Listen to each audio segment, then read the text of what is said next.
Good. Good. Hi skiers, I'm Jeff from skiessentials.com. And I'm Bob. How are you?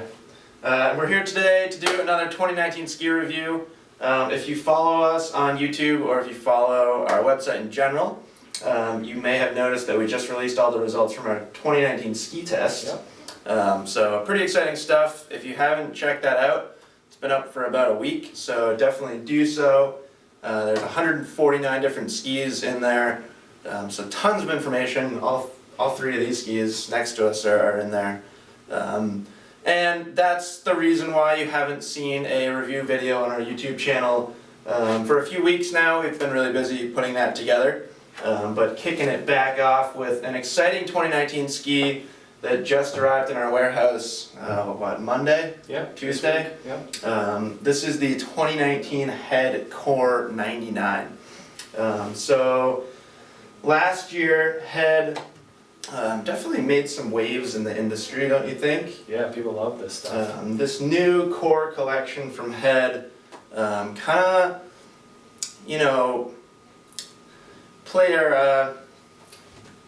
introduced a new competitor to the all-mountain category. I think specifically the Core 93. People really wanted to compare it to some existing skis in the market. At first glance, its shape is very similar to the Nordica Enforcer 93, so that was a common comparison at first. But these skis are really unique in their construction. So we're going to touch base on that. Some of you are probably already familiar with the construction of these skis. Really, the construction technique carries through all 4 cores. There's 3 here, but there's a core 117 as well. So wood core, but it's a Karuba wood core, which is very lightweight. They then use a material called coroid, which is essentially a hexagonal lattice. Pretty interesting stuff. You may have seen it in Smith helmets before, if you've ever seen a Smith helmet with some kind of green honeycomb in there. That's also coroid, which is very, very light and adds in a lot of torsional stiffness. Then they use graphene in the tips and tails, which I think is super cool because it's the lightest material known to man. Yeah. Basically carbon atoms fused together in kind of another hexagonal lattice type thing. And then they also use carbon fiber, so triaxial carbon fiber instead of fiberglass. So all these things work together to create a very lightweight yet high-performing ski, which is kind of what the core collection is all about. The 93, when it came out, first reactions were it's super quick, super easy to throw around, very, very versatile in that 93 width. Yeah. 105 was a little bit more of a free-ride-y ski. Definitely some people out there using that as an alpine touring ski because they are so light. But they have solid torsional stiffness too, so you can definitely carve some turns on those skis as well. And now this Core 99 really follows the same trend as the 93 and the 105 and even the 117. Same construction technique in this ski, very, very similar shape. So let's see if we put them together. Quite a bit of camber underfoot, which I think results in some cool performance, which we'll get to. Bit of tip rocker, a little bit of tail rocker, but not a ton. And then there is some early taper in the cores too. And something that, we don't have them in line right now. I think if we swap the 99 with the 93, you could see it a little easier. But essentially the 105 has the most rocker and the most taper, the 99 the least, or the 93 the least, and then the 99 is kind of right in between. And we've skied the 99 for a little while now. It was in our ski test. We skied it at Stratton. So quite a bit of experience on it now. And it is a little bit different. I think the Core 99 is the stiffest of the bunch. Bob, you've spent quite a bit of time on it. And we were talking about groomers yesterday. Holds an edge on groomers pretty well, don't you think? Yeah, definitely. And you had mentioned the torsional stiffness, and I'd point out too the longitudinal stiffness. That tip to tail is, they're pretty stiff. All of them are, and I think that's part of the appeal is that they achieve that lightweight but stiff nature. And when you get it on hard snow, you can really feel it, you can feel it pull you around for sure. Yeah. Energy out of a turn, something that we were talking about yesterday.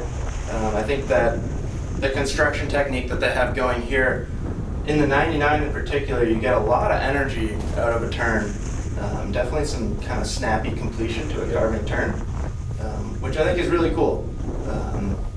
There's a lot of skis in this kind of 100 millimeter category, which we can touch on some similarities and differences at the end of this. But for a ski that's close to 100 underfoot, definitely carves really well, and it's pretty darn powerful. There's some other reviews out there on the internet right now, and people are saying that it's like 10 out of 10 for stiffness. I don't know if I'd go that far, but it is a really stiff ski. Yeah, I think it's just the combination of those materials, as opposed to the wood and metal, sandwich sidewall that the Enforcer has, or another similar model. These graphene, Karuba, Koroid, and carbon, they make that, it's a different feel for sure than a traditional sandwich sidewall ski. Yeah. That a lot of these 100 millimeter all mountain skis have. Yeah. And then, clearly a ski like this, we're looking for some versatility out of a 99 millimeter waist ski. And another thing that we were kind of chatting about yesterday, when you're taking this ski off-piste, off the groomers, it's light, it's easy to throw around, but it doesn't particularly smear a turn. What do you think, Bob? How do you think of it in trees? Yeah, good. Like you said, it's lightweight, so you're going to be able to put it here and there where you want. And as you mentioned earlier, it doesn't quite have the taper and the rocker of the 105 or a wider ski. Yeah. But at that 99 underfoot, it's very maneuverable. You're not going to be able to just pivot it like you said, but because of its lightweight, you can pick your foot up and put the ski where you want. Yeah. Yeah, no problem. It requires a little bit of skier input, and something I said in the written portion of this article, it's not a ski that you can really foot steer. Yeah. But yeah, if you've got the technique and you know what you're doing, it's pretty darn easy to ski to throw around, which I think is important for a ski like this. When we're focusing on lightweight, focusing on versatility, it's pretty important to be able to take it into trees, take it into back bowls, that kind of stuff, and maneuver it fairly easily. And then I think the 99 holds its own powder. What do you think? Yeah, definitely. I think this, that kind of spoony shape where you have that wider tip is going to really stay on top. And 99 underfoot, that's going to float. And, for a potential purchaser, you have to think, what terrain am I skiing, not what terrain do I want to ski or conditions. So keep that in mind. It's hard to have a comparison and not talk too much about the other ones, but on its own, the 99 with that shape and the profile is gonna go through some fresh snow pretty easily. Yep. I think, like you're saying, Bob, I think if you're, obviously it depends on where you are, but if you're picking one core to do everything, say you're like the luckiest person in the world and you spend 150 days traveling the world skiing everything, and you have to pick one core, I think the 99 would probably be the way to go for versatile conditions like that. But say you're here in Vermont, then it's not a very snowy year, the 99 might be the way to go. Maybe you're out west and you just want one core, the 105 could be the way to go. But something to be said for this 99, and it sits, in terms of everything, shape, it sits right in between. I would say the one thing that doesn't feel like it's in between the 93 and 105 is flex pattern, because I think the 99 does feel stiffer than both the 93 and 105. Even if it's a marginal difference, I think that difference is noticeable. And then we just did a pretty interesting experiment. Bob and I both read a review of the core that said the 99 was heavier than the 105.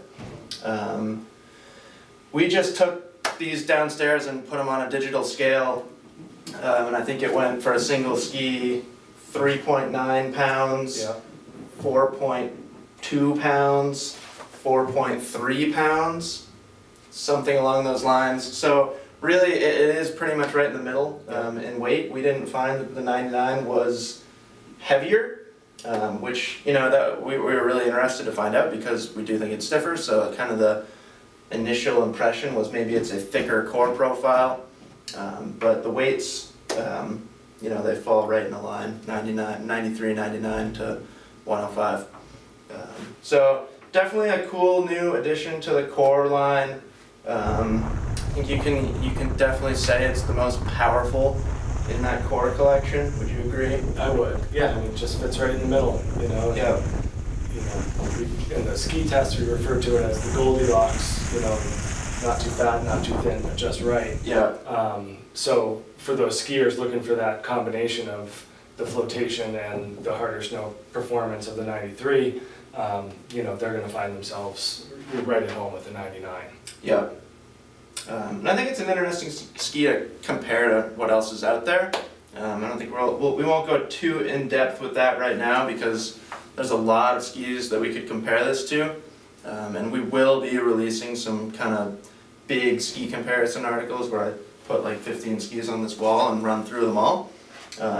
But we've been kind of chatting about what other skis come to mind when we think of the Core 99. And the Salomon QST 99 always comes up in conversation.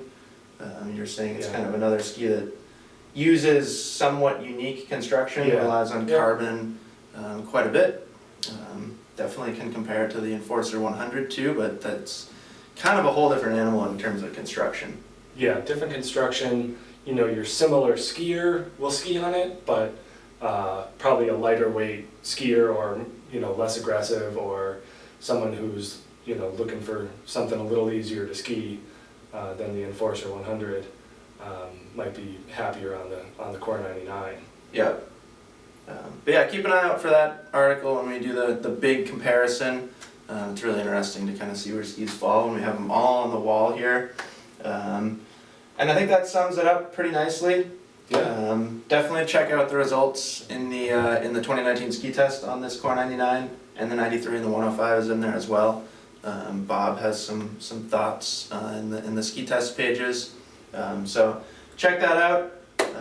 And as always, let us know if you have any questions or comments about the Core 99. And gosh, we're almost halfway through August, right, Bob? Yeah, I've seen some leaves changing. Yeah, so we'll see you on the slopes awfully soon. Bye.